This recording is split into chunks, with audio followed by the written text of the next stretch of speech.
ये सच्ची कहानी प्रभु यीशु की है, जो 2000 साल पहले रहते थे। हमें पता नहीं बच्चों को यीशु के बारे में कैसे पता चला, पर शायद ये कुछ इस तरह हुआ होगा।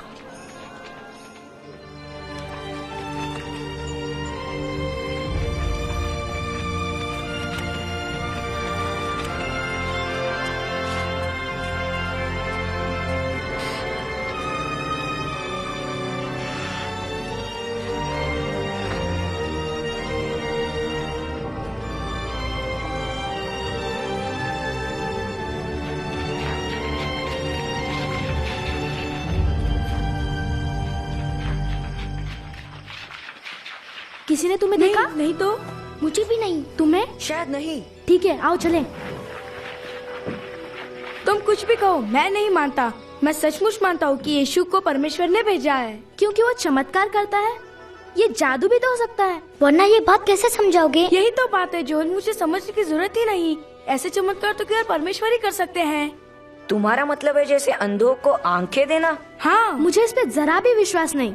मुझे है। सारा, तुम यहाँ क्या कर रही हो? मैं अपने गधे को चारा देना भूल गई, और जब तुम्हें यीशु की बात करते सुना तो मैं जानना चाहती थी कि तुम क्या कह रहे हो। तुम क्या जानो यीशु के बारे में? बहुत कुछ। मेरी दादी उनकी माँ मरियम को जानती है, और उन्होंने मुझे उनके बारे में सब कुछ बताया। उनका जन्म कैसे हुआ और बहुत कुछ। ये एक महान कहानी है। मरियम एक लड़की थी जो नासरत में रहती थी। उसकी शादी नहीं हुई थी, पर यूसुफ नाम के एक लड़के से होने वाली थी। एक दिन परमेश्वर ने जब्राइल स्वर्गदूत को भेजा। भयभीत न हो मरियम, आप पर परमेश्वर का अनुग्रह हुआ है। आप गर्भवती होंगी और एक पुत्र उत्पन्न होंगे, और आप उनका नाम यीशु रखना। ये कैसे हो सकता है? मैं तो कुंवारी हूँ। पवित्र आत्मा आप पर उतरेगा, इस कारण वे पवित्र बालक परम प्रधान परमेश्वर के पुत्र कहलाएंगे, तथा उनके राज्य का कभी अंत ना होगा। स्वर्गदूत से मरियम डरी नहीं? अगर स्वर्गदूत मुझसे बात करता मैं तो डर जाता। फिर क्या हुआ? नासरत नगर के सब लोग सुनो। सरकार ने एक नियम बनाया कि सभी लोगों को उस नगर जाना होगा जहां वो जन्मे थे, और अपना नाम लिखवाना होगा। कागजों पर हस्ताक्षर करने होंगे। सभी लोगों को अपने वतन में जाकर। इसीलिए यूसुफ मरियम को लेकर बेतलहम नगर गए जहां वो जन्मे थे। जब वो बेतलहम पहुँचे तो वहाँ बहुत भीड़ थी और ठहरने की कहीं भी जगह नहीं थी। यूसुफ को ठहरने के लिए केवल गौशाला में ही जगह मिल सकी। मतलब इस तरह की? हाँ, कुछ कुछ ऐसी ही। और उसी रात बालक यीशु जन्मे। गौशाला के पास पहाड़ी पर कुछ चरवाहे थे जो अपनी भेड़ों की रखवाली कर रहे थे। अचानक उन्हें स्वर्गदूत दिखाई दिया। आज के दिन दाऊद के नगर में तुम्हारे लिए एक उद्धारकर्ता जन्मे हैं, अर्थात मसीह प्रभु। चरवाहे तुरंत बालक को देखने चल पड़े। उन्हें चरनी में रखा हुआ था। यकीन नहीं आता ना? ऐसे ही बक्से में जिसमें मैं अपने गधे को चारा देती हूँ।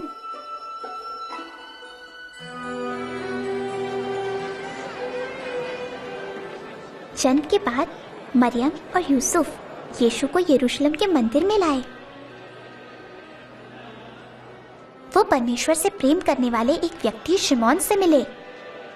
परमेश्वर, अब आप अपने सेवक को अपने वचन अनुसार शांति से अपने पास बुला लें। परमेश्वर ने शिमोन को वचन दिया था कि वो यीशु को देखे बिना मरेंगे नहीं। मेरी आंखों ने आज आपके उद्धार को देख लिया है। ये बालक परमेश्वर का चुना हुआ है। तुम दोनों को आशीष मिले। वो बालक परमेश्वर के चुने हुए थे, जो बड़े होकर सारी दुनिया के सब लोगों को क्षमा करेंगे, उन सब बुरी बातों के लिए जो वो सोचते, कहते या करते हैं, जिन्हें परमेश्वर पाप कहते हैं। यीशु छोटे बच्चे थे और अब वो आदमी है, हमारी तरह बालक नहीं थे। जरूर थे। मेरी दादी ने मुझे बताया कि जब यीशु 12 वर्ष के थे, मरियम और यूसुफ उन्हें यहाँ यरूशलेम लाए थे। यीशु मंदिर में गए और वहाँ सभी बड़े धर्मगुरुओं से बात करने लगे। ये किसका पुत्र है जो ऐसे प्रश्न पूछता है? ये नासरत से है। हमने सोचा कि ये हमारे साथ ही है। कृपया इसकी गलती क्षमा करें। इसके बाद यीशु अपने माता पिता के साथ घर वापस चले आए। जैसे वो पढ़ने लगे, हर दिन और बुद्धिमान होते गए। हर एक घाटी अवश्य भरी जाए, हर एक पहाड़। एक दिन यीशु अपने मौसेरे भाई यूहन्ना बपतिस्मा देने वाले से मिलने गए। यूहन्ना उन लोगों को बपतिस्मा देते जो परमेश्वर की आज्ञा मानना चाहते। उस दिन उन्होंने यीशु को भी बपतिस्मा दिया।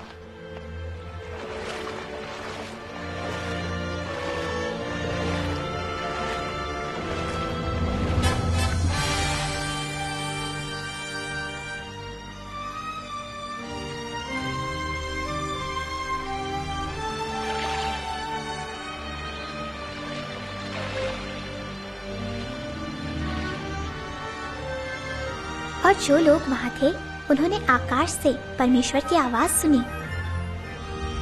और परमेश्वर ने कहा, तुम मेरे प्रिय पुत्र हो, तुमसे मैं प्रसन्न हूँ। अच्छा, फिर क्या किया उन्होंने? उन्होंने नगर नगर घूमकर लोगों को परमेश्वर के बारे में सिखाना शुरू किया। कैसी हो? अच्छी हूँ।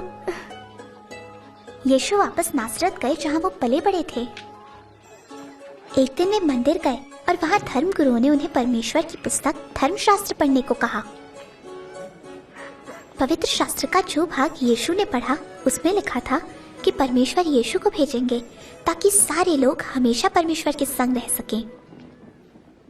परमेश्वर का आत्मा मुझ पर है क्योंकि उन्होंने मुझे दीनों को शुभ संदेश सुनाने के लिए चुना है। उन्होंने मुझे भेजा है कि मैं बंदियों को मुक्ति और अंधों को दृष्टि पाने का संदेश दूं, सताए हुए लोगों को मुक्त करने के लिए और ये घोषणा करने के लिए कि समय आ गया है जब परमेश्वर अपने लोगों को बचाएं। वे ठीक कहते हैं। अच्छा वक्त है। सचमुच सही कहा। ये तो यशायाह का लेख है। ये यूसुफ का बेटा है। बड़ा पता नहीं हमारा मसीहा कब आएगा। ये अच्छा अध्यापक है। आज धर्मशास्त्र का ये लेख पूरा हुआ जैसा तुमने अभी सुना। क्या परमेश्वर का वचन सच्चा ठहरा? ये प्रतिज्ञा तो केवल मसीह ही पूरा कर सकते हैं। हम कैसे जानेंगे? पर कहानी आगे और भी है। यीशु गलील सागर तक गए। अपनी नाव को वहां गहरे पानी में ले चलो और अपने साथियों के साथ मछलियों के लिए जाल डालो। ओ स्वामी, हमने सारी रात कड़ा परिश्रम किया परंतु कुछ न पकड़ा। यदि आप कहते हैं तो मैं जाल डाले देता हूं। याकूब, यूहन्ना,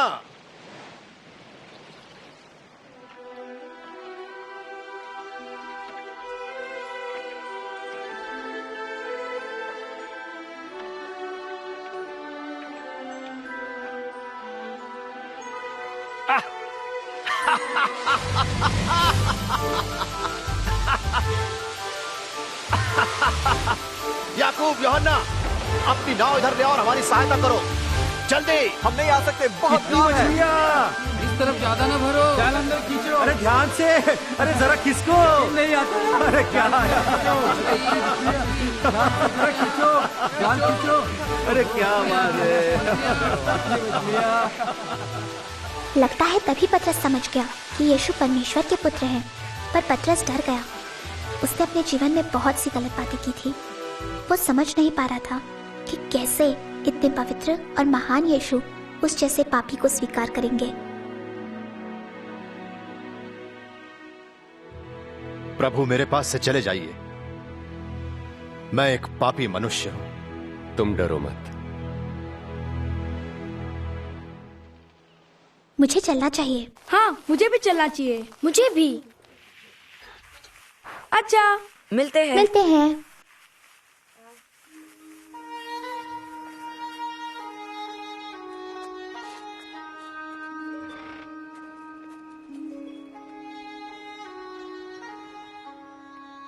और तुम कहाँ थे बिन्यामीन? फिर अपने दोस्तों के साथ बाहर थे? हाँ पिताजी। क्या कालेब भी वहां था? हाँ पिताजी। मैंने कितनी बार कहा है कि मैं नहीं चाहता तुम उस लड़के के साथ रहो। पर पिताजी, तुम्हें पता है उसके पिता यीशु की उन झूठी कहानियों को मानते हैं। क्यों? क्या यह सब गलत है? हम मानते हैं कि परमेश्वर हमारे लिए एक राजा भेजेंगे। तुम्हारे दोस्त के पिता मानते हैं कि वो जो चरनी में जन्मा था वही ये राजा है। बकवास है ये। यदि कालेब के पिता सही हुए तो? नहीं बिन्यामीन, अब इस पर कोई और बहस नहीं करेंगे हम लोग। ठीक है।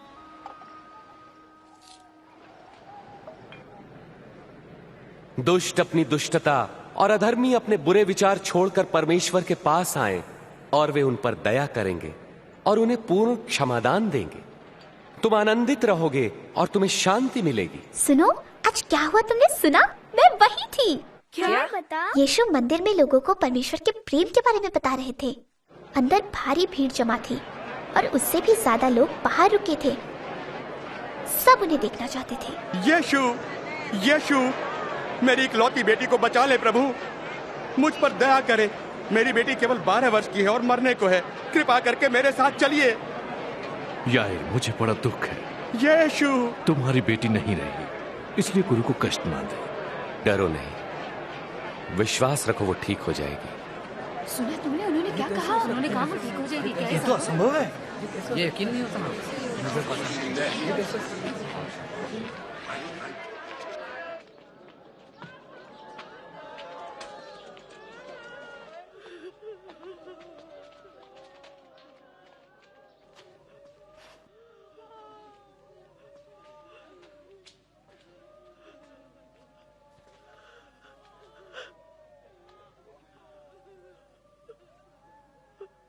बेटी, उठो।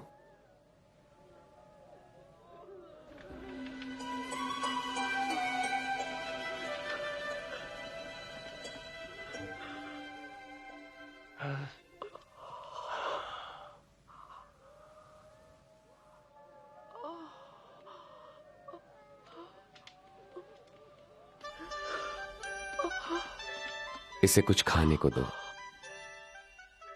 वाह, क्या सचमुच ऐसा हुआ? ऐसा ही हुआ। तुम्हें लगेगा नहीं वो कभी बीमार थी। मेरे पिता कहते हैं कि यीशु के सारे दोस्त बुरे काम करते हैं। वो कहते हैं सब पापी है। ये सही है, क्योंकि केवल यीशु ही सबसे प्यार करते हैं, चाहे वो कोई भी हो। मेरे पिता ने मत्ती नाम के व्यक्ति के बारे में बताया, जो शहर में अंदर आने वाले लोगों से चुंगी वसूल किया करता था।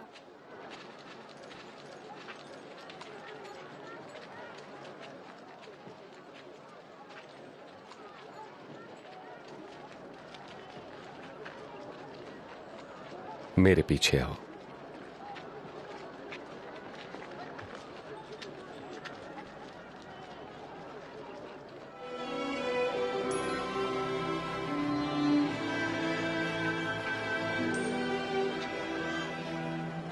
मत्ती उन 12 लोगों में से एक है जिन्हें यीशु ने अपना शिष्य चुना है। वो उनके सच्चे दोस्त हैं और हर जगह उनके साथ जाते हैं, लोगों को परमेश्वर के बारे में बताते हैं। उनमें है शिमोन, जिसे पतरस भी कहते हैं, अंद्रयास पतरस का भाई, याकूब, यूहन्ना, फिलिपस, बरतुल्मै और मत्ती भी, थोमा, एक और याकूब और एक और शिमोन, याकूब का भाई यहूदा और यहूदा इस्करियोती। ये सब कैसे याद किया तुमने? ये बहुत होशियार है। तुम्हें तो यही लगेगा क्योंकि तुम खुद बुद्धू हो। मैं नहीं हूँ। अपने गधे की तरह बिल्कुल बुद्धू। मेरी सहेली है वो, शैतान कहीं। शैतान किसे कहा तुमने? छोड़ दो उसे। अच्छा, कौन रोकेगा मुझे? तुम? छोड़ना नहीं। लड़ो लड़ो मारो, चलो भी यार, पटक दो उसे। छोड़ना नहीं। लड़ो लड़ो लड़ो, मारो उसे, मारो मारो। ये लड़के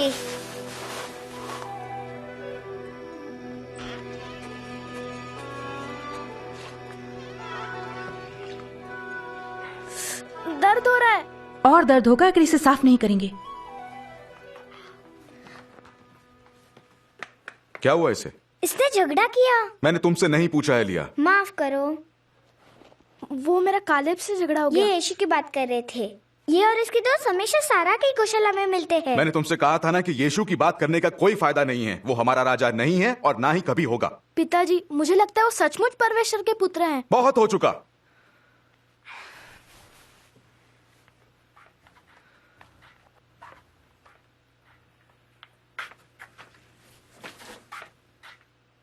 क्या तुम बच्चे पर ज्यादा सख्ती नहीं कर रहे?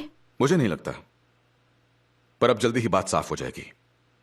मैंने सुना है कि शायद यीशु के उन 12 चेलों में से एक विश्वासघाती है। अगर यह सच है तो अब वो हमें ज्यादा तंग नहीं करेगा। शत्रुओं से प्रेम रखो, घृणा करने वालों का भला करो, जो श्राप दे उन्हें आशीष दो, बुरा करने वालों के लिए प्रार्थना करो।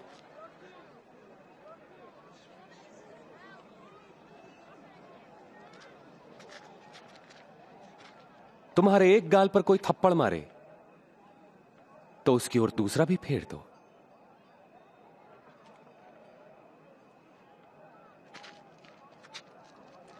कोई तुम्हारा अंगरखा ले तो अपनी कमीज भी उसे दे दो। किसी भी मांगने वालों को मना मत करो। यदि कोई तुम्हारी वस्तु ले ले तो उसे वापस मत मांगो। तुम वही करो जैसा व्यवहार तुम दूसरों से चाहते हो। मैं इस व्यक्ति को जानना चाहूंगा। तुम्हारा क्या ख्याल है, वे मसीह हैं? बताओ ये मसीह क्या होता है? मंदिर में बताया था, मसीह का मतलब उद्धार करता। चलो हम उनके पीछे चले।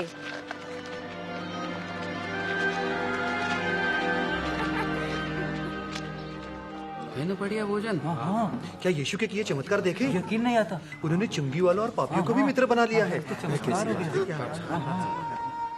ये यहाँ क्या कर रही है मुझे नहीं पता।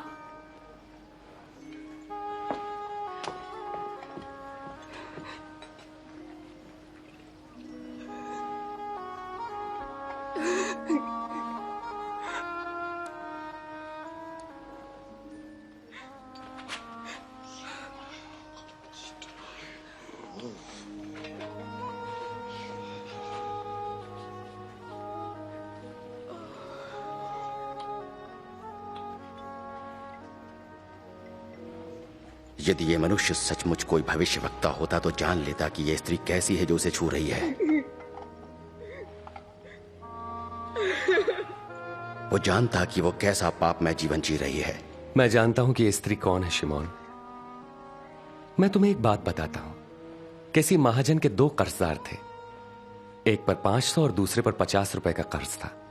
दोनों ही कर्ज चुकाने की स्थिति में नहीं थे। उसने दोनों का कर्ज माफ कर दिया। उससे अधिक प्रेम कौन करेगा?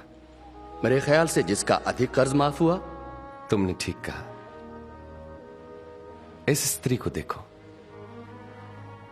मैं तुम्हारे घर आया, तुमने मुझे पैर धोने के लिए पानी भी नहीं दिया, पर इसने आंसुओं से मेरे पैर धोकर अपने बालों से पोंछा। तुमने चुंबन से मेरा अभिनंदन नहीं किया, पर जब से मैं आया हूं तब से इसने मेरे पांव चूमना न छोड़ा। तुमने मेरे सिर पर तेल नहीं मला, पर इसने मेरे पांव पर इत्र उड़ेला है। मैं तुमसे कहता हूं कि इस स्त्री का अत्यधिक प्रेम सिद्ध करता है कि इसके पाप जो बहुत थे क्षमा हुए, पर जिसे थोड़ी क्षमा मिली वो थोड़ा ही प्रेम करेगा।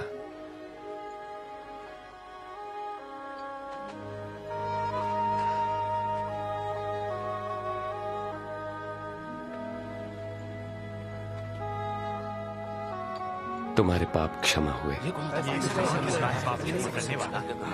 तुम्हारे विश्वास ने बचा लिया। शांति से जाओ।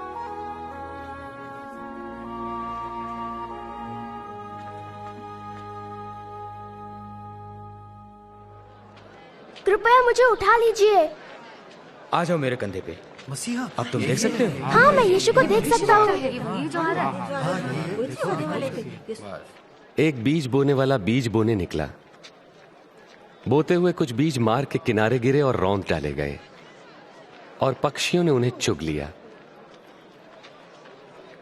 और कुछ पथरीली भूमि पर गिरे। जब वो उगे तो पानी न मिलने के कारण वे सब मुरझा गए। और कुछ झाड़ियों के बीच में गिरे। झाड़ियों ने साथ साथ बढ़कर उन्हें दबा दिया।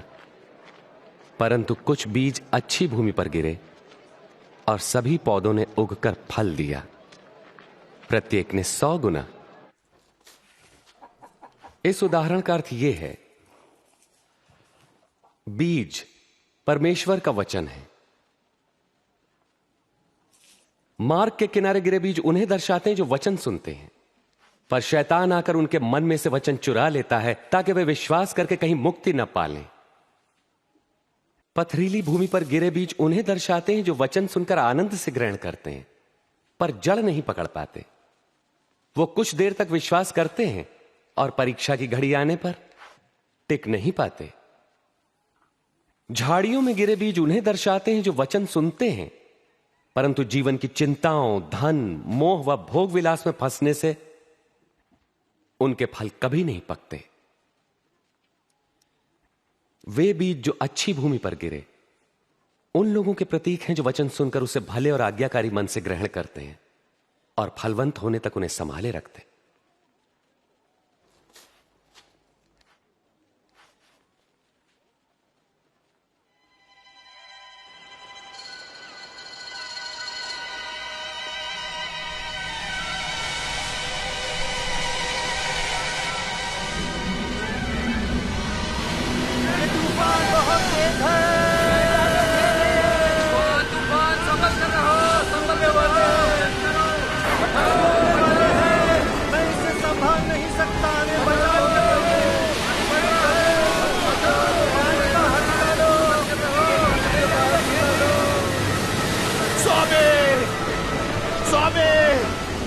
प्रभु यीशु, हम नाश हुए जाते हैं, हमें लहरें घेर रही हैं, हम डूब जाएंगे, हमें बचाइए,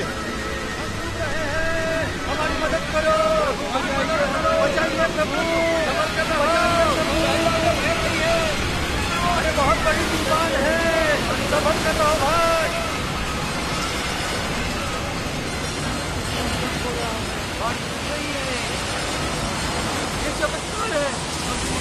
अब हम बच जाएंगे।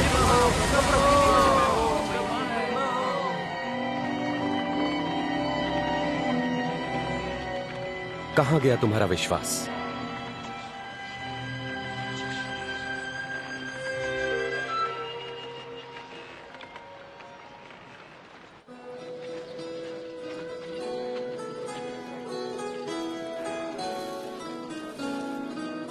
मुझे ये पसंद है। क्या दाम है इसका? नाथन, नाथन, सुना तुमने? यीशु आ रहे हैं। वो यहाँ आ रहे हैं। हाँ, नगर के बाहर। चलो हम भी चलते हैं। अच्छा चलो।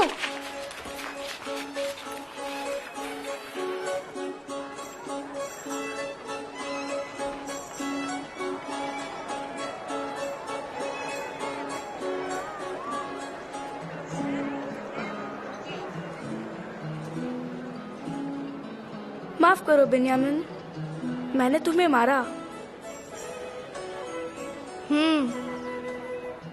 स्वामी, इन लोगों को भेज दें कि वे आसपास के गांवों और बस्तियों में जाकर अपने लिए भोजन और रहने की जगह ढूंढ सकें। तुम स्वयं इनके भोजन का प्रबंध करो। लेकिन हमारे पास केवल 5 रोटियां और 2 मछलियां ही हैं।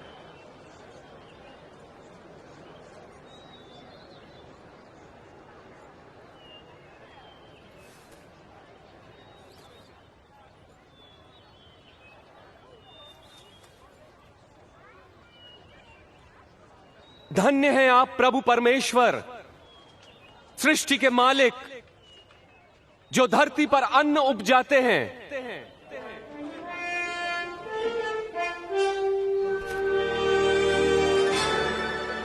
ये तो चमत्कार है। विश्वास नहीं होता। आगे बढ़ाओ।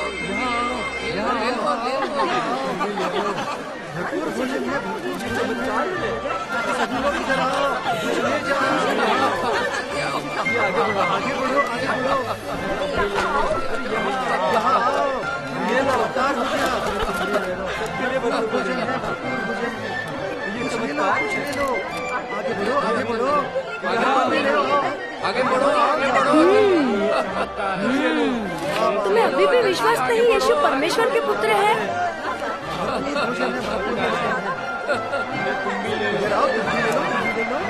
अरे आगे बढ़ाओ, सभी को आगे बढ़ाओ।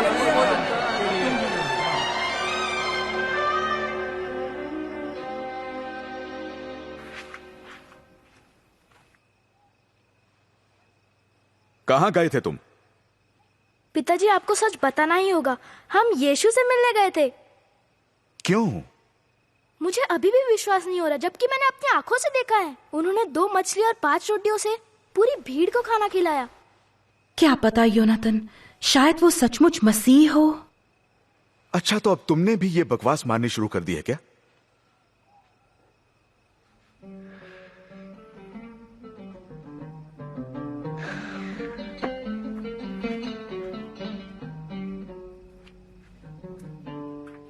हम क्या करें? धर्मशास्त्र क्या कहता है? इसका क्या अर्थ है? तुम अपने प्रभु परमेश्वर को संपूर्ण हृदय, संपूर्ण प्राण, संपूर्ण सामर्थ्य, संपूर्ण मन से प्रेम करो। पड़ोसी को अपने समान प्रेम करो। तुमने ठीक कहा, यही करो तो जीवित रहोगे। मेरा पड़ोसी कौन है? एक बार एक मनुष्य यरूशलेम से यरीहो जा रहा था। तब डाकुओं ने हमला किया और लूटकर उसे अधमरा छोड़कर चले गए। तब एक धर्मगुरु वहां से गुजरा और उसे देखकर वहां से कतरा कर चला गया। इसी प्रकार एक पुरोहित भी वहां से निकला, पास आया, उस व्यक्ति को देखा और मुंह फेर कर चला गया। परंतु एक दलित ने मार्ग से गुजरते समय उस घायल मनुष्य को देखा और उसका हृदय दया से भर गया। उसने घायल के पास जाकर घावों को साफ किया, फिर उसे अपनी सवारी पर बैठाकर वो एक सराय में ले गया जहां उसकी सेवा टहल की। दूसरे दिन मालिक को कुछ रुपए देकर उसकी देखभाल करने को कहा और कहा, जो कुछ खर्च आएगा मैं लौटने पर तुम्हें दे दूंगा। इन तीनों में से किसने डाकुओं द्वारा लुटे व्यक्ति से अच्छे पड़ोसी का फर्ज निभाया?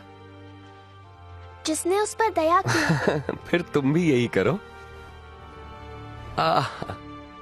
बच्चों को मेरे पास आने दो और उन्हें मना मत करो, क्योंकि परमेश्वर का राज्य ऐसों का ही है।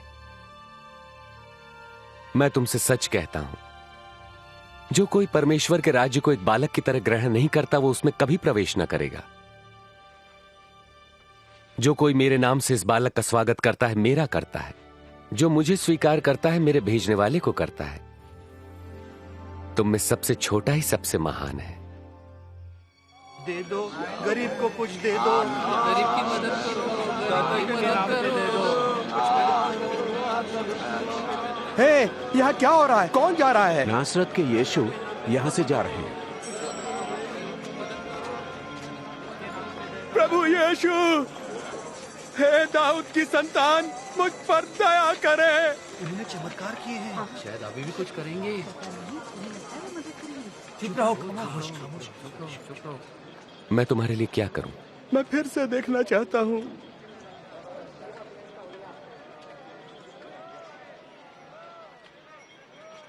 तो देखो, तुम्हारे विश्वास ने तुम्हें चंगा किया। मुझे दिखाई पड़ रहा है, मैं देख रहा हूं। यीशु,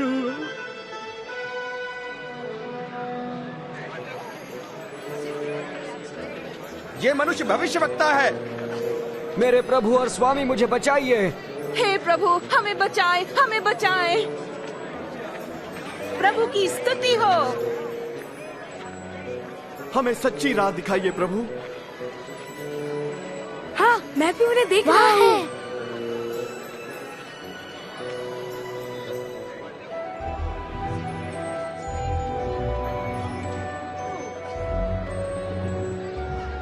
वो आदमी पेड़ पर क्यों चढ़ रहा है? वो पेड़ में से देखने के लिए बहुत नाटा है। ज़क्कई, जल्दी नीचे उतरो, क्योंकि आज मुझे तुम्हारे घर ठहरना है। मेरे घर? उसके घर कौन ठहरेगा? कभी ना जाऊं। उसके घर क्यों? वो तो चुंगी वसूल करने वाला है। ज़क्कई यीशु को कैसे जानता है? उसके घर वो चुंगी वसूल वाला है। वो अभी आदमी पहुंच जाएगा। ये बहुत अच्छा है, स्वादिष्ट है। जरा रोटी तो बढ़ा। सेब देना इधर। बहुत खूब, बहुत खूब। धन्यवाद, धन्यवाद। पीने के लिए कुछ है? बढ़िया, बढ़िया, बहुत बढ़िया। मैं अपनी संपत्ति का आधा भाग गरीबों को दे दूंगा। अगर मैंने किसी को ठगा है तो मैं उसे 4 गुना लौटा दूंगा।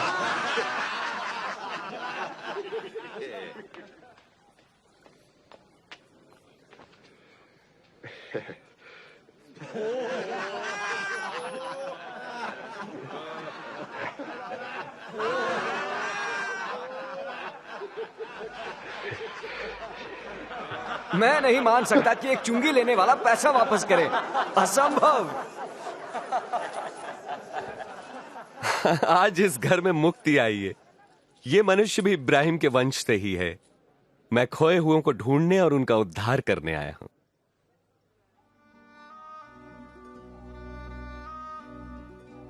सुनो, हम यरूशलेम जा रहे हैं, जहां मेरे विषय में की गई भविष्यवक्ताओं की हर भविष्यवाणी पूरी होगी।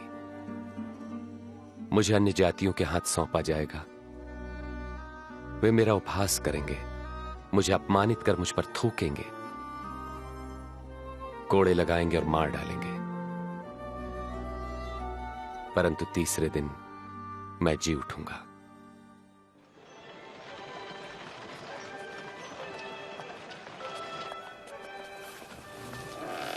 कैसी हो? कैसी हो? ठीक हूँ। अरे यहाँ कुछ बदला बदला लग रहा है। हाँ, सारा का गधा गायब है। वो गायब नहीं है, उसे मैंने किसी को दिया है। किसे चाहिए तुम्हारा ऐसा गधा?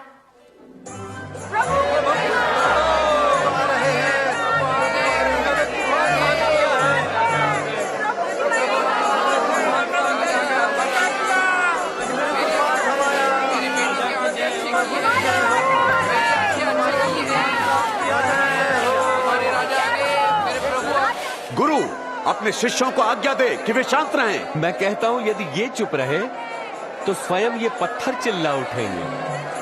सबको आशीष मिले। बड़े राजा आए। 5, 6, 7, 8, 9, 10, 11, 25, 26, 27, 28।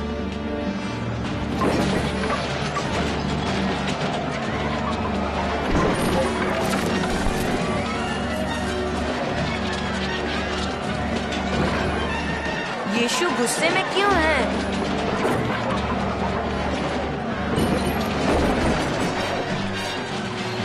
उन्होंने मंदिर को प्रार्थना का घर बनाने की बजाय व्यापार का बाजार बना दिया है। ये लिखा है, मेरा घर प्रार्थना का घर होगा, परंतु तुमने उसे डाकुओं की खो बना दिया।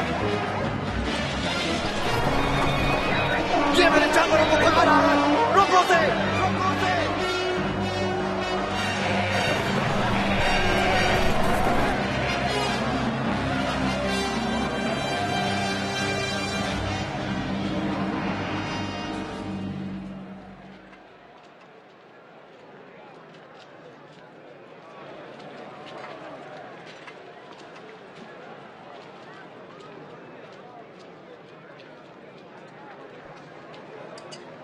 ये बहुत कम है। ज्यादा नहीं दे सकती। मैं कहता हूं, इस निर्धन विधवा ने सबसे ज्यादा दान दिया है, क्योंकि दूसरों ने अपने बहुत से धन में से थोड़ा सा दिया है, परंतु इसने गरीब होते हुए भी अपनी सारी जीविका और पूंजी दे दी। गुरुजी, हम जानते हैं कि आप जो कहते हैं सिखाते हैं वो सही है। हम जानते हैं कि आप मनुष्य के पद पर ध्यान नहीं देते, मगर मनुष्य के लिए परमेश्वर की मर्जी का सत्य सिखाते हैं। बताएं, रोमी सम्राट को कर देना हमारे लिए क्या नियम के अनुसार है या नहीं है? प्रभु सावधान, वो आपको फंसाना चाहते हैं। मुझे एक चांदी का सिक्का दो। चांदी का सिक्का?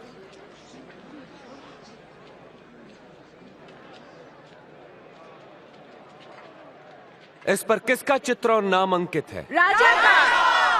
तब जो राजा का है वो सब राजा को दो, जो परमेश्वर का वो परमेश्वर को दो।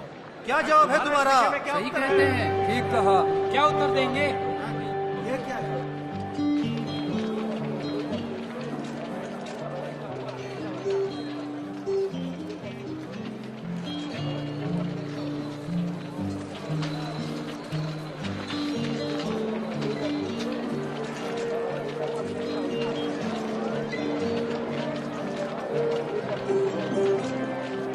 देखो, वहाँ पतरस है। वो क्या कर रहा होगा? लगता है वो फसह के लिए सामान खरीद रहा है।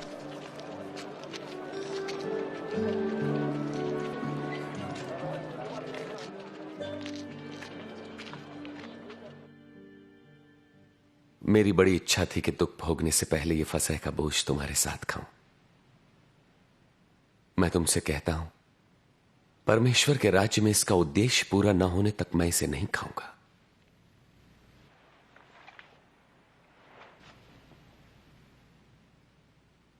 धन्य है आप प्रभु परमेश्वर, सृष्टि के मालिक, जो अंगूर की बेल पर फल लाते हैं।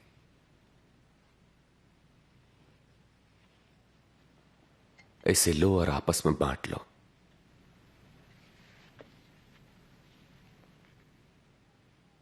धन्य है आप प्रभु परमेश्वर, सृष्टि के मालिक, जो धरती पर अन्न उपजाते हैं।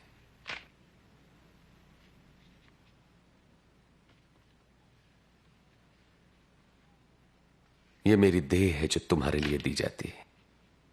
मेरी याद में ऐसा ही किया करो। यह प्याला मेरे लहू में नई वाचा है जो तुम्हारे लिए बहाया जाता है। पर देखो, मुझे पकड़वाने वाला मेरे साथ इसी में इस पर है। मेरी मृत्यु तो निश्चित है जैसा कि परमेश्वर ने ठहराया है, पर अफसोस उस पर जो मुझे पकड़वाया। ये नहीं हो सकता, ये हो ही नहीं सकता, असंभव। कौन है वो धोखेबाज प्रभु? प्रभु, मैं आपके साथ बंदीगृह जाने के लिए और मरने को भी तैयार मैं कहता हूं पतरस कि आज मुर्गे के बांग देने से पहले तुम 3 बार इनकार करोगे कि मुझे नहीं जानते।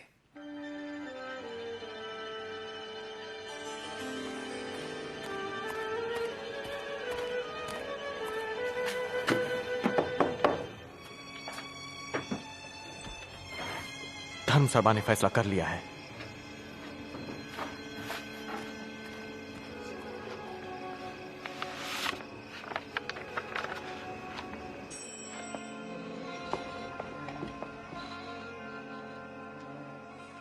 योनाथन, कौन था वो?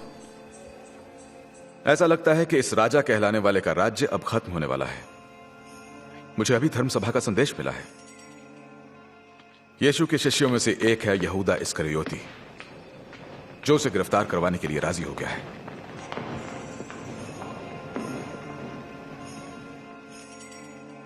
उन्होंने उसे इसके लिए मना कैसे लिया? ज्यादा कुछ नहीं, बस 30 चांदी के सिक्के। आज ही रात वो यीशु को गिरफ्तार करने वाले हैं ताकि वो कहीं भाग ना जाए। नहीं, ऐसा ना हो।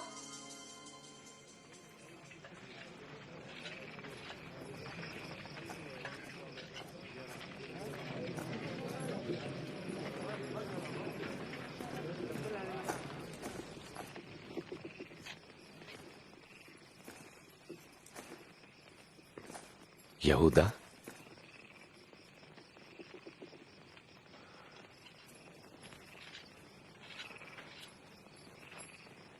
क्या तुम चुंबन लेकर मुझे पकड़वा रहे हो? प्रभु, क्या इसे तलवार से मार दें? चलो इसे पकड़ लो। बस बहुत हो गया।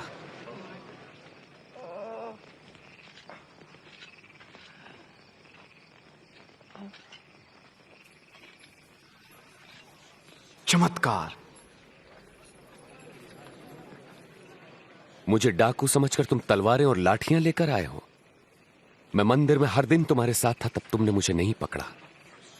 ये तुम्हारे सक्रिय होने की घड़ी है, जबकि अंधकार का साम्राज्य है।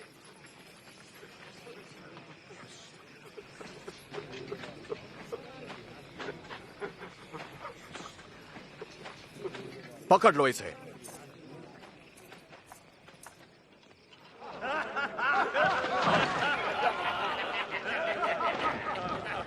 अरे राजा के कपड़े तो देखो। बता, अब क्या होने वाला है? क्या तू हमें बचाएगा ओ महाराज? क्या तू बचाएगा? ये मनुष्य भी यीशु के साथ था? बहन, मैं तो उसे जानता तक नहीं। मैंने दोनों को साथ देखा है।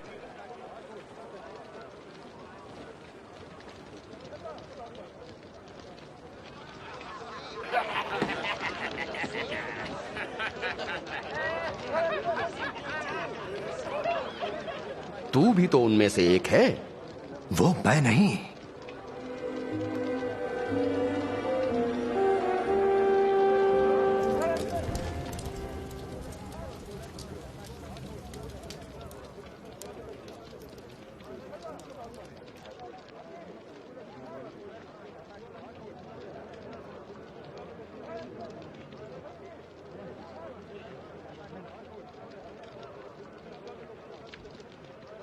इसमें कोई शक नहीं कि ये मनुष्य यीशु के साथ था, क्योंकि ये भी गलील से ही है। अरे होगा। पता नहीं तुम किसके बारे में बात कर रहे हो।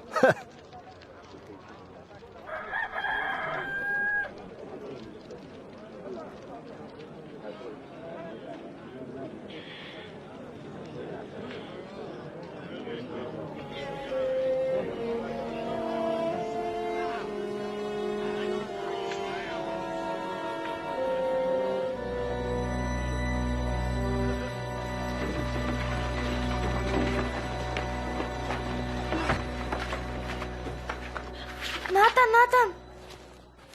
क्या हुआ बिन्यामिन? प्रभु यीशु मुसीबत में है। चलो हमें दूसरों को भी बुलाना होगा।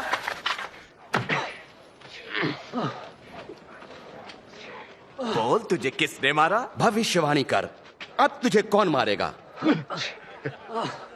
बस करो, ये सब बंद करो। इसे सभा के सामने ले आओ। चल।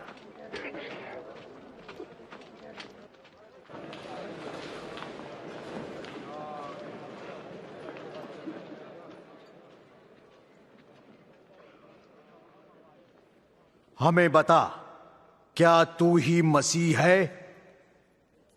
यदि मैं बताऊंगा तो तुम विश्वास न करोगे।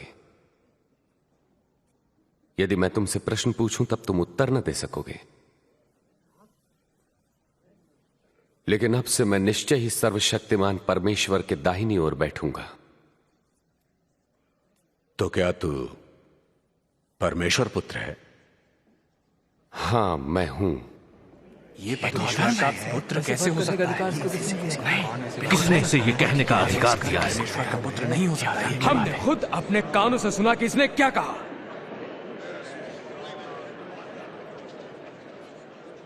हम इसे पिलातुस के पास ले जाएंगे। हाँ, इसे ले चलो। करेगा क्या उसको? वे यीशु को पिलातुस के पास ले जा रहे हैं। पिलातुस? वो तो सबसे जालिम रोमी शासक है। उसने हजारों लोगों को क्रूस पर चढ़ाकर मार डाला है।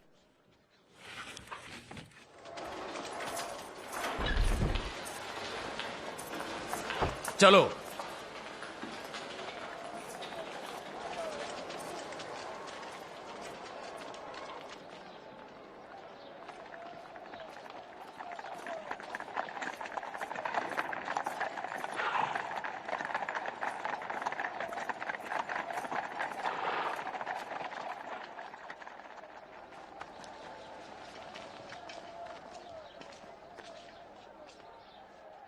इतनी सुबह सुबह तुम लोग मुझसे क्या चाहते हो? हमने इसे लोगों को बहकाते हुए पकड़ा है।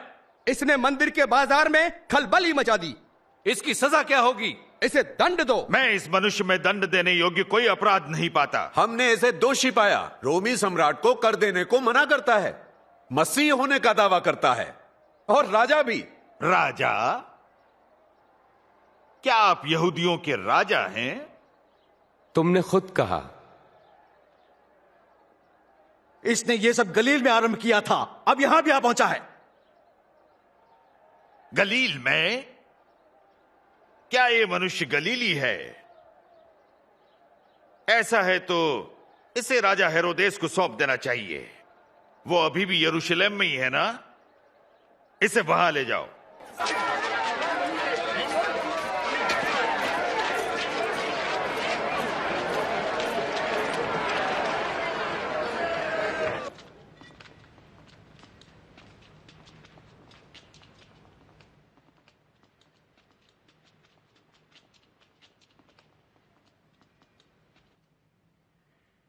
तो अपने विषय में क्या कहते हो तुम?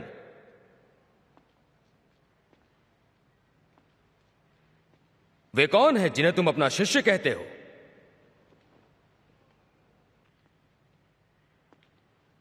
मैंने बहुतों से सुना है कि तुम आश्चर्य कर्म भी करते हो।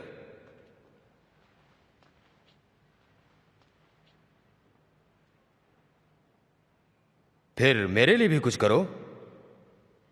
महाराज, ये सभी लोगों को बहका रहा है और अपने आप को राजा कहता है।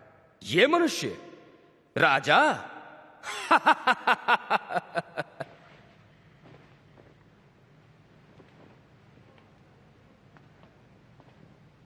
महाराज, इसे खूब पीटो। ले जाओ इसे पिलातुस के पास, ये उसी के प्रांत का है। इस व्यक्ति ने मृत्युदंड के योग्य कोई अपराध नहीं किया, तो मैं इसे कोड़े लगवाकर छोड़े देता हूं। इस त्योहार के समय हमारे लिए आप एक आदमी को छोड़ने का अधिकार रखते हैं। हमारे लिए छोड़ दें बरब्बा को। हाँ, ठीक है। और इस मनुष्य को दंड दें। हाँ, हमें बरब्बा चाहिए।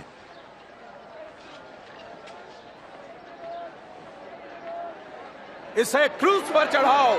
हाँ, इसे क्रूस पर चढ़ाओ। इसे कोड़े लगाओ।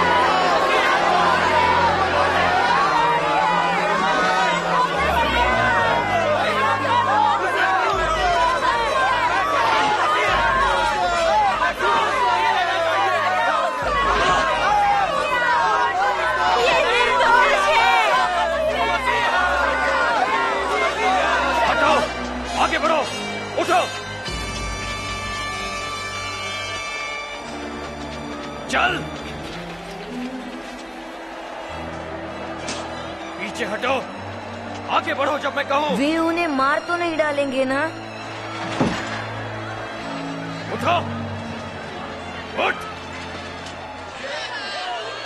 तुम, क्या नाम है तुम्हारा? हजूर, मुझे शमौन कुरैनी कहते हैं। यहाँ आगे आओ।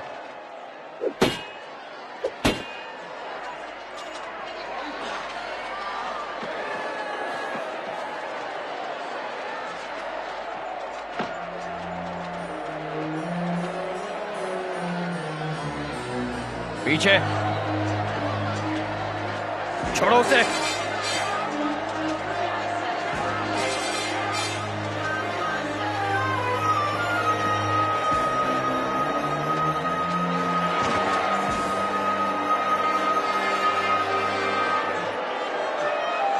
वहां खड़ा रहे। चलो जल्दी जल्दी। अब तुम चलो चलो चलो।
रस्से ढीले छोड़ो।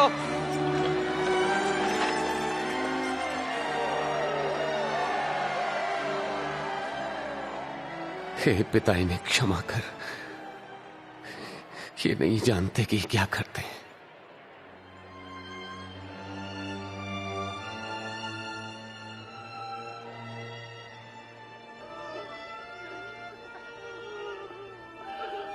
इसने औरों को बचाया, अब अपने को बचाए। यदि तू मसीह है तो अपने आप को बचा। हाँ, क्रूस पर से उतरा। हमारे सामने भी एक आश्चर्य कर्म करें।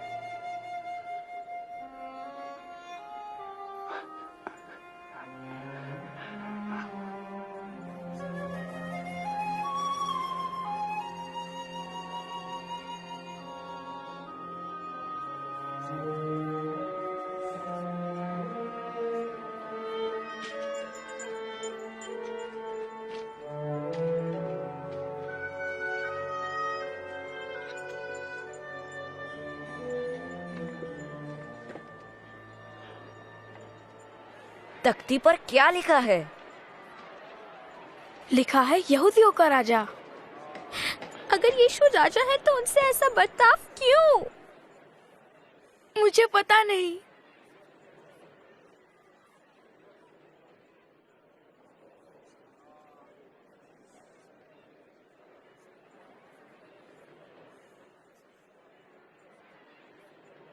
योनाथन,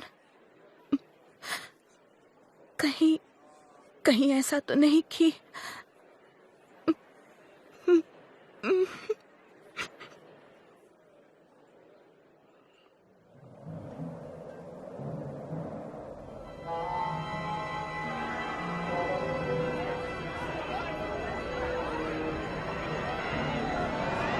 ये क्या हो रहा है?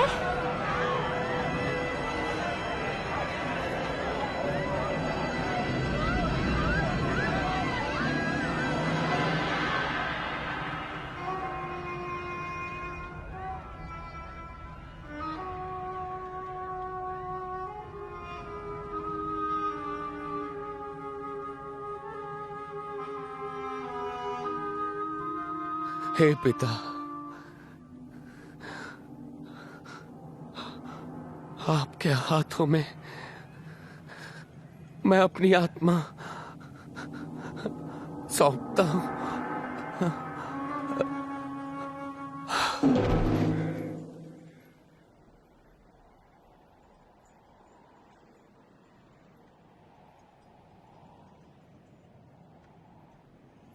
गुरु के लिए कब्र तैयार है, मैं उनकी देह ले जाना चाहूंगा। आप ले जा सकते हैं।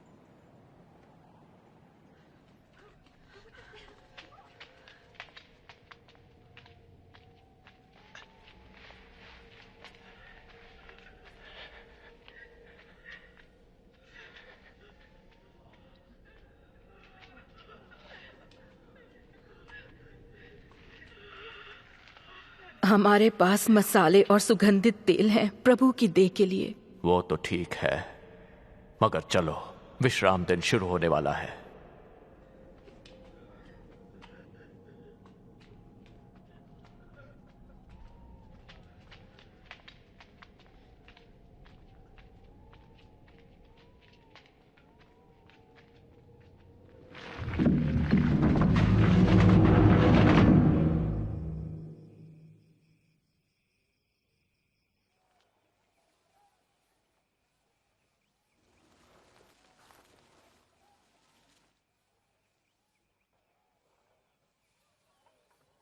विश्वास नहीं होता कि हम यीशु से कभी नहीं मिलेंगे।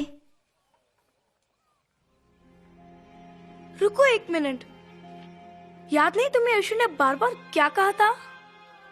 क्या? मुझे याद है, यीशु ने कहा था मरने के 3 दिन बाद वो फिर जी उठेंगे।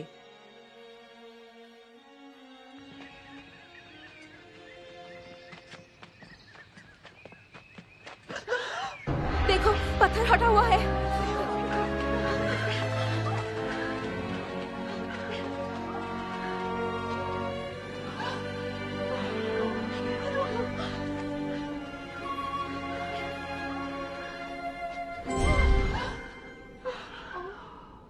तुम जीवित को मरे हुओं में क्यों ढूंढती हो?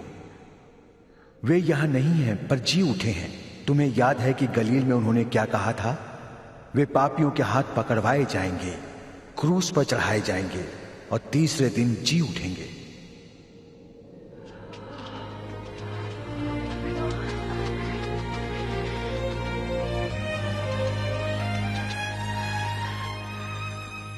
सुनो, कब्र का पत्थर लुढ़का हुआ था।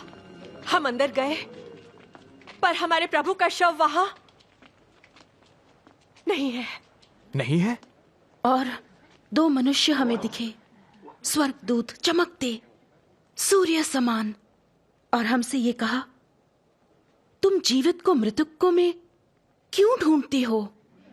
ये सच है क्या?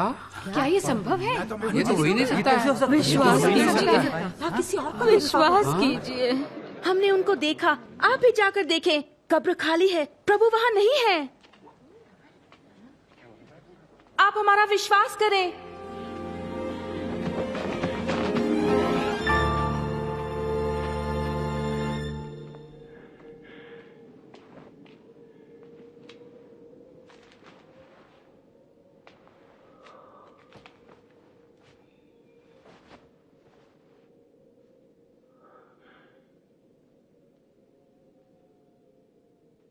प्रभु सच में जी उठे हैं।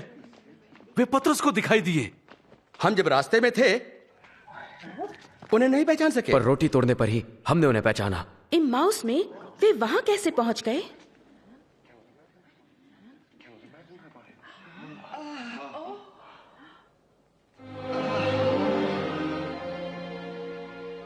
तुम्हें शांति मिले।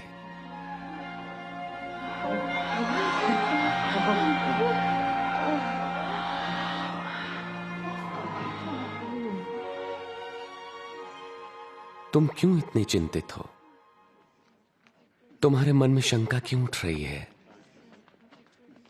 देखो, मेरे हाथ और मेरे पांव, और जान लो कि ये मैं ही हूं। मुझे छुओ तो पहचान लोगे,